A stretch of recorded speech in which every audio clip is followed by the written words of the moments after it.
নমস্কার বন্ধুরা, আমি অপর্ণা। অপুর সংসারে আরেকটি নতুন ব্লগে আমি আপনাদের সবাইকে স্বাগত জানাই। আজকে হলো শুভ জন্মাষ্টমী, আর আজকে সারাদিনটা আমি গোপালের সাথেই কাটাবো। তাই জন্য সবার প্রথমে আমি গোপালের ভোগটা বানিয়ে নিয়ে চলুন।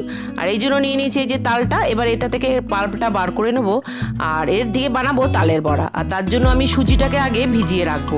সুজিটাকে আমি ভালো করে ধুয়ে আধ ঘন্টা জলে ভিজিয়ে রাখবো। ব্যাস হয়ে গেছে সুজিটা। এই যে দেখুন ফুলে উঠেছে কেমন সুজিটা। আর এই বাটিটারই আমি মাপে 2 বাটি ময়দা নেব, মানে 1 বাটি যদি সুজি হয় তাহলে 2 বাটি ময়দা নেব। আর এর মধ্যে দিয়ে দিলাম তালের পাল্পটা। এবার কিছুটা তাল আমি আগেই সরিয়ে রেখেছি মালপোয়াতে দেওয়ার জন্য, আর কিছুটা তাল দিয়ে আমি বড়া বানাবো। এই যে এবার আমি দিয়ে দিলাম নারকেল কোড়া আর চিনি আর একটু সামান্য সন্দুক লবণ। ব্যাস এবার এটাকে আমি ভালো করে এটাকে কিন্তু ভালো করে মেখে নিতে হবে। এবার আমি দিয়ে দেবো এর মধ্যে কয়েকটা কলাটাকে ভালো করে এরকম ম্যাশ করে নিয়ে এর মধ্যে ঢেলে দিতে হবে। এবার আমি এটাকে ভালো করে মিশিয়ে নেব। কলাটা দেওয়ার কারণে কিন্তু বড়াগুলো হবে একদম সফট আর খেতেও হবে দারুণ টেস্টি। এইভাবে আপনারা ভালো করে ফেটিয়ে নেবেন। যত ভালো ফেটাবেন বড়াগুলো কিন্তু ততই ফুলে ফুলে উঠবে, আর ভেতর থেকে একটা সফট ভাব থাকবে। তেলে দেওয়ার সাথে সাথেই দেখবেন কেমন ফুলে ফুলে রসগোল্লার মতন হয়ে যাবে। এই যে দেখুন কেমন রসগোল্লার মতন ফুলে ফুলে উঠেছে। এটা কিন্তু আপনারা ভালো করে ফেটাবেন।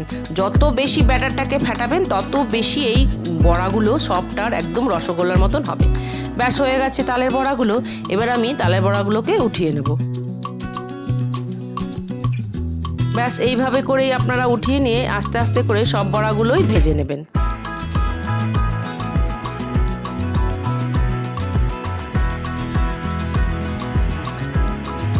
ব্যাস হয়ে গেছে আমার তালের বড়াগুলো। এবার আমি বানিয়ে নেব গুড়ের সন্দেশটা, নারকলের সন্দেশ বা নাড়ু। তার জন্য আমি এখানে 400 গ্রাম গুড় ঢেলে নিলাম। এবার গুড়টাকে একটু জলের মধ্যে ভালো করে মিশিয়ে এইভাবে পাক দিয়ে নেব। এরপর আমি দিয়ে দেবো, এখানে আছে 1.5 খানা নারকল কুড়ো। নারকলটাকে আমি এর মধ্যে ঢেলে দেব।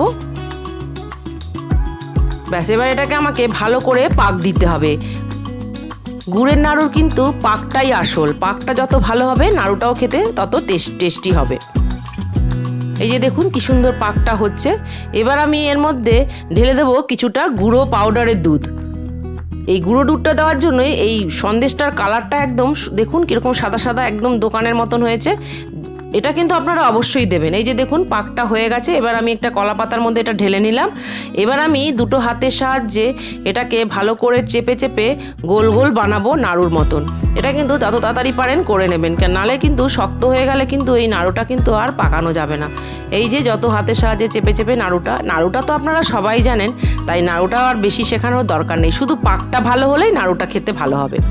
এবার আমি কয়েকটা সাঁচের মধ্যে ফেলে সাঁচের সন্দেশ বানিয়ে নিচ্ছি। দেখুন এই শাঁসটা তো অনেকের বাড়িতেই থাকে, যারা লক্ষ্মী পুজোর সময় নাড়ু ঠাড়ু বানান তাদের তো অনেকের বাড়িতেই আছে। আর যদি না থাকেন তাহলে এটা আপনারা অনলাইনেই পেয়ে যাবেন, বা কোনো মন্দিরে যদি মার্কেটে শ্যামনগরের মন্দিরে গিয়ে থাকেন তাহলে ওখানেও পাবেন। আর না হলে আজকাল তো অনলাইনে সব পাওয়াই যায়। ব্যাস হয়ে গেছে আমার সন্দেশগুলো। এবার আমি বানিয়ে ফেলি কিছুটা পাটিসাপটা পিঠে। আর তার জন্য আমি এখানে নিয়ে নিয়েছি কিছুটা নারকেল কুড়ো আর 1/2 বাটি চিনি, আর দিয়ে দেবো কিছুটা মিল্ক মেড। এবার আমি এগুলোকে ভালো করে পাক দিয়ে নেব। আর এটা কিন্তু খুব বেশি পাক দেওয়ার দরকার নেই। নাড়ুর মতন অত বেশি পাক কিন্তু এটাতে লাগবে না। একটুখানি যখনই আঠা আঠা ভাব এসে যাবে তখনই কিন্তু হয়ে যাবে। এবার আমি দিয়ে দিলাম কিছুটা কাজু কুচি। ব্যাস হয়ে গেছে। দেখুন এই যে এরকম আঠা আঠা ভাব হয়ে গেছে, তার মানে এটা হয়ে গেছে। এবার চলুন ব্যাটারটাকে বানিয়ে ফেলি। আর তার জন্য আমি সুজিটাকে 1 বাটি সুজি আগে ভিজিয়ে রেখেছিলাম, আর তার মধ্যে দিয়ে দিলাম 1 বাটি ময়দা। এখানে কিন্তু মাপটা ইকুয়াল রাখবেন, মানে 1 বাটি সুজি আর 1 বাটি ময়দা আর 1/2 বাটি চিনি। এখানে কিন্তু ব্যাটারটাতে বেশি চিনি দিতে হবে না, কারণ পুরটা অলরেডি মিষ্টি আছে, আর তাই জন্য ব্যাটারটা বেশি মিষ্টির দরকার নেই। এবার আমি এটাকে দুধ দিয়ে একটা পাতলা ধোসার ব্যাটারের মতন ব্যাটার বানিয়ে ফেলবো। এবার আমি একটা তাওয়ার মধ্যে অল্প একটু তেল দিয়ে নিয়ে এই ধোসার মতন এরকম করে ব্যাটারটা দিয়ে তার উপরে পুরটাকে এরকম লম্বা করে দিয়ে উল্টে পাল্টেলেই পাটিসাপটা পিঠে তৈরি হয়ে যাবে। যেমন করে ধোসা বানান ঠিক তেমনিভাবে বানিয়ে এরকম ঘুরিয়ে ঘুরিয়ে নিলেই হয়ে যাবে আপনাদের পাটিসাপটা পিঠে। এটা তো আপনারা অনেকেই জানেন, এটা আর আমি আপনাদের কি শেখাবো। ব্যাস এইভাবেই আমি একটা একটা করে পাটিসাপটা পিঠে বানিয়ে ফেলছি।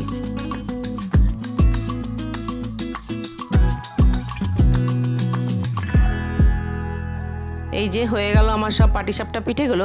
এবার চলুন আমি বানিয়ে ফেলি কিছুটা সিমুইয়ের পায়েস। তার জন্য আমি নিয়ে নিলাম 2 চামচ ঘি, আর তার মধ্যে ছোটো বাটির 1 বাটি আমি ঢেলে দিলাম সিমুই। এবার আমি এটাকে ভালো করে লাল লাল করে ভাজবো, আর তার পাশেই আমি 1 লিটার দুধ জল গরম করতে বসিয়ে দিয়েছি। ব্যাস দুধ গরম হয়ে গেছে, এবার আমি ভাজা সিমুইটাকে এর মধ্যে ঢেলে দিলাম। ব্যাস এবার এটা ফুটে উঠেছে, এবার আমি এর মধ্যে ঢেলে দিলাম 1/2 বাটি চিনি। যে বাটিটার আমি সিমুই দিয়েছিলাম সেই বাটিরই 1/2 বাটি চিনি দিয়ে দিলাম, আর দিয়ে দিলাম কিছুটা মিল্ক মেড, আর দিয়ে দিলাম কিছুটা কাজু আর কিশমিশ। মিল্ক মেডটা দিলাম বলে আমি চিনির পরিমাণটা কম রাখলাম, যদি আপনারা মিল্ক মেড না দেন তাহলে কিন্তু চিনির পরিমাণটা সমান রাখবেন।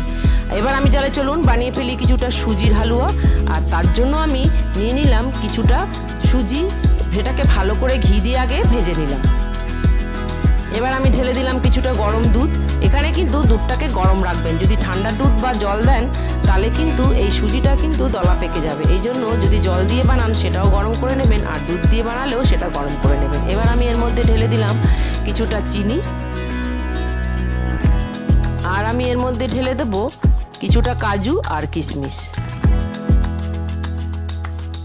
ব্যাস এটা হয়ে গেছে। এবার কাজু কিশমিশটাতে দিয়ে এটাকে ভালো করে নেড়ে এর উপরে আমি ছড়িয়ে দেবো কিছুটা নারকোলের গুঁড়ো, কারণ জগন্নাথ দেব বা শ্রীকৃষ্ণ ভগবানের নারকোলটা কিন্তু খুব প্রিয় জিনিস, তাই জন্য আমি সব কিছুতে একটু একটু করে নারকোল দিলাম।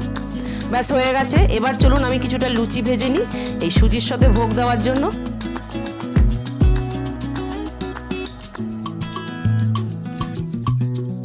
হয়ে গেছে আমার লুচিগুলো। এবার চলুন আমি বানিয়ে নিই কিছুটা মালপোয়া, আর তার জন্য আমি নিয়ে নিলাম বড় বাটির 1 বাটি ভেজানো সুজি, আর সেই বড় বাটিটারই 1 বাটি ময়দা, আর নিয়ে নিলাম 1/2 বাটি তালের পাল্প, আর নিয়ে নিলাম কিছুটা মৌরি। এবার আমি কিছুটা চিনি দিয়ে আর দুধ দিয়ে এটাকে ভালো করে একটা ব্যাটার বানিয়ে নেব।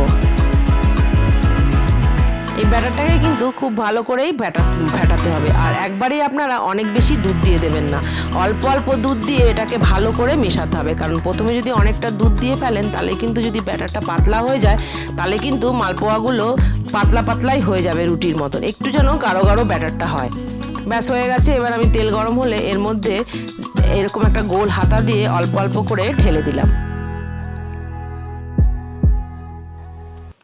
ব্যাস একদিকটা ভাজা হয়ে গেলে এটাকে আপনারা উল্টো দিকটাও এইভাবে ভেজে দেবেন। এটা কিন্তু দেওয়ার সাথে সাথেই আপনারা উল্টাতে যাবেন না বা এর উপরে গরম তেল দেবেন না, তাহলে কিন্তু মালপোয়াগুলো এরকম ফুলে ফুলে উঠবে না। ব্যাস হয়ে গেছে আমার মালপোয়াগুলো। এবার চলুন আমি তৈরি হয়ে নিই। ব্যাস এবার আমিও তৈরি হয়ে নিয়েছি, স্নান করে আরেকবার তৈরি হয়ে নিয়েছি। এবার চলুন আমার গোপালকেও আমি স্নান করিয়ে তৈরি করে নিই। এই যে আমার গোপাল, এবার আমি গোপালকে স্নান করিয়ে নিই। চলুন। এখানে আমি পঞ্চামৃত বানিয়েছি, দুধ আছে, ঘি, মধু, দই, এই সব দিয়ে আমি একটা পঞ্চামৃত বানিয়ে নিয়েছি, আর তাই দিয়ে প্রথমে আমি গোপালকে ভালো করে স্নান করিয়ে নেব।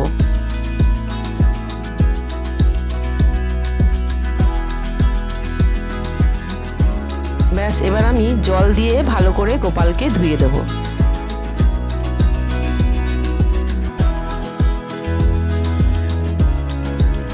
আজকে ভালো করে স্নান করিয়ে গোপালকে একদম মাথাটা ঠান্ডা করে দিচ্ছি।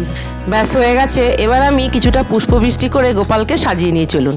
ব্যাস জামা পরানো হয়ে গেছে, আর এই যে মুকুটটা দেখছেন না, এই মুকুটটা কিন্তু আমার এক বান্ধবী আমার গোপালকে গিফট করেছে। থ্যাংক ইউ সুমনা, তোমার এই গিফটটা দারুণ পছন্দ হয়েছে আমার গোপালের। আচ্ছা এবার আমি গোপালের মালা, চুড়ি সব পরিয়ে দিলাম, আর লাস্টে পরিয়ে দেবো গোপালের মুকুটটা। ব্যাস আমার গোপু একদম রেডি।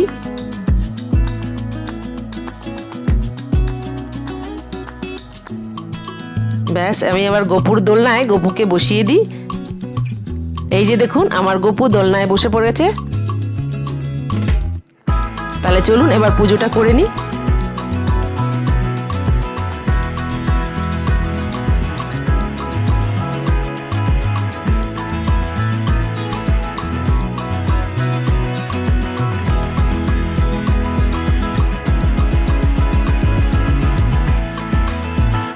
ব্যাস আমার পুজোও কমপ্লিট হয়ে গেছে, আর আপনাদেরও আমি সবাইকে আজকে জন্মাষ্টমীর শুভকামনা দিয়ে আমার ভিডিওটা শেষ করি। আপনারা সবাই ভালো থাকবেন, সুস্থ থাকবেন, আর আমার ভিডিওটা যদি ভালো লেগে থাকে তাহলে আমার ভিডিওটাকে একটা লাইক, শেয়ার আর কমেন্ট করে একটা সাবস্ক্রাইব করে দেবেন। তাহলে দেখা হবে নেক্সট ভিডিওতে বন্ধুরা, আজকে আসি।